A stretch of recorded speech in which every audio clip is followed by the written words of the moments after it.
श्री गणेशाय नमः। नमस्कार मित्रों, स्वागत करती हूँ मैं आप सभी का आपके अपने चैनल ज्ञान गंगा में। संतान सप्तमी व्रत भाद्रपद माह के शुक्ल पक्ष की सप्तमी तिथि के दिन किया जाता है। वर्ष 2020 में ये व्रत 24 अगस्त 2020 को 20 दिन सोमवार के दिन किया जाएगा। ये व्रत विशेष रूप से संतान प्राप्ति, संतान रक्षा और संतान की उन्नति के लिए किया जाता है। इस व्रत में भगवान शिव एवं माता गौरी की पूजा का विधान है। भाद्रपद के शुक्ल पक्ष की सप्तमी का व्रत अपना विशेष महत्व रखता है। तो चलिए जानते हैं क्या है इस व्रत की व्रत विधि, पूजन विधि तथा कथा एवं महत्व। लेकिन वीडियो शुरू करने से पहले अगर आप मेरे चैनल पर नए हैं और अभी तक आपने इसे सब्सक्राइब नहीं किया है तो आगामी व्रत एवं त्योहारों की जानकारी के लिए आज ही मेरे चैनल को सब्सक्राइब कर लें, साथ में बेल आइकन को प्रेस कर दें ताकि आपको मेरे वीडियोस की नोटिफिकेशन मिलती रहे। वीडियो अच्छा लगे तो उसे लाइक और शेयर करना बिल्कुल ना भूलें। तो चलिए शुरू कर लेते हैं आज का वीडियो। संतान सप्तमी का व्रत स्त्रियां पुत्र प्राप्ति की इच्छा से करती हैं। ये व्रत संतान के समस्त दुख परेशानी के निवारण के उद्देश्य से किया जाता है। संतान की सुरक्षा का भाव लिए स्त्रियां इस व्रत को पूरे विधि विधान के साथ करती हैं। ये व्रत पुरुष अर्थात माता पिता दोनों मिलकर संतान के सुख के लिए रख सकते हैं। संतान सप्तमी की क्या स्नान के लिए किया जाता है। इस व्रत करने वाली माता को प्रातः काल में स्नान और नित्य क्रम क्रियाओं से निवृत्त होकर स्वच्छ वस्त्र धारण करने चाहिए। उसके बाद प्रातः काल में ही श्री विष्णु और भगवान शिव की पूजा अर्चना करनी चाहिए और सप्तमी व्रत का संकल्प लेना चाहिए। निराहार व्रत कर दोपहर को चौक पूजकर चंदन, अक्षत, धूप, दीप, नैवेद्य, सुपारी तथा नारियल आदि से फिर से शिव पार्वती की पूजा करनी चाहिए।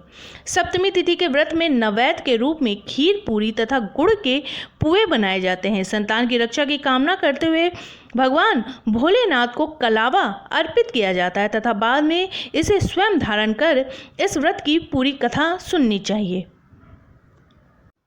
संतान सप्तमी की पूजन विधि इस प्रकार है। ये व्रत की पूजा दोपहर तक पूरी कर ली जाए तो अच्छा माना जाता है। प्रातः स्नान कर स्वच्छ कपड़े पहनकर विष्णु से पार्वती की पूजा करें। दोपहर के वक्त चौक बनाकर उस पर भगवान शिव पार्वती की प्रतिमा रखी जाती है। इस प्रतिमा का स्नान कराकर चंदन का लेप लगाया जाता है। अक्षत, श्रीफल यानी नारियल, सुपारी अर्पण की जाती है। दीप प्रज्वलित कर भोग लगाया जाता है। इसके पश्चात संतान की रक्षा का संकल्प लेकर भगवान शिव को डोरा बांधा जाता है। बांध में इस डोरे को अपनी संतान की कलाई पर बांध दिया जाता है। इस दिन भोग में खीर, पूरी का प्रसाद चढ़ाया जाता है। भोग में तुलसी का पत्ता रख उसे जल से 3 बार घुमाकर भगवान के सामने रखा जाता है। परिवारजनों के साथ मिलकर आरती की जाती है। भगवान के सामने मस्तक रख उनके अपने मन की मुराद कही जाती है। बाद में इस भोग को प्रसाद स्वरूप सभी परिवारजनों एवं आस पड़ोस में वितरित किया जाता है। संतान सप्तमी की कथा के अनुसार श्री कृष्ण ने युधिष्ठिर को एक बार बताया कि किसी समय मथुरा में लोमश ऋषि आए थे। मेरे माता पिता देवकी एवं वासुदेव ने भक्ति पूर्वक उनकी सेवा की और ऋषि ने उन्हें कंस द्वारा मारे गए पुत्रों के शोक से उबरने के लिए उन्हें संतान सप्तमी का व्रत करने को कहा। लोमश ऋषि ने उन्हें व्रत का विधि विधान बताकर व्रत कथा भी बताया। नशु अयोध्यापुरी का प्रतापी राजा था। उसकी पत्नी का नाम चंद्रमुखी था। उनके राज्य में ही विष्णुदत्त नामक एक ब्राह्मण रहता था। उसकी पत्नी का नाम रूपवती था। रानी चंद्रमुखी तथा रूपवती में परस्पर घनिष्ठ प्रेम था। एक दिन वे दोनों सरयू में स्नान करने गई। वहीं अन्य स्त्रियां भी स्नान कर रही थी। उन स्त्रियों ने वही पार्वती शिव की प्रतिमा बनाकर विधि पूर्वक उनका पूजन किया। तब रानी चंद्रमुखी तथा रूपवती ने उन स्त्रियों से पूजा का नाम तथा विधि पूछी।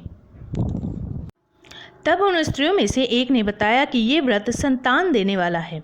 इस व्रत की बात सुनकर उन दोनों सखियों ने भी जीवन पर्यंत इस व्रत को करने का संकल्प लिया और शिवजी के नाम का डोरा बांध लिया।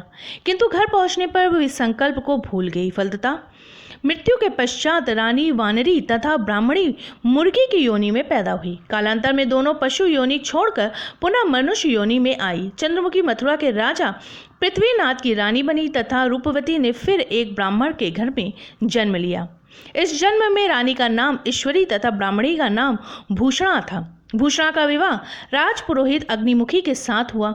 इस जन्म में भी वो दोनों में बड़ा प्रेम हो गया। व्रत भूलने के कारण ही रानी इस जन्म में भी संतान सुख से वंचित रही। भूषणा ने इस व्रत को याद रखा था, इसलिए उसके गर्भ में सुंदर एवं स्वस्थ 8 पुत्रों ने जन्म लिया। रानी ईश्वरी ने पुत्र शोक की संवेदना के लिए एक दिन भूषणा उससे मिलने आई। उसे देखते ही रानी के मन में ईर्ष्या पैदा हो गई और उसने उनके बच्चों को मारने का प्रयास किया, किंतु बालक ना मर सके। उसने भूषणा को बुलाकर सारी बात बताई और फिर क्षमा याचना करने लगी। उसने पूछा कि किस कारण तुम्हारे बच्चे नहीं मर पाए। भूषणा ने उसे पूर्व जन्म की बात स्मरण कराई और उसी के प्रभाव से आप मेरे पुत्रों को चाह कर भी ना मार सकी। ये सब सुनकर रानी ईश्वरी ने भी विधिपूर्वक संतान सुख देने वाला ये मुक्ताभरण व्रत रखा।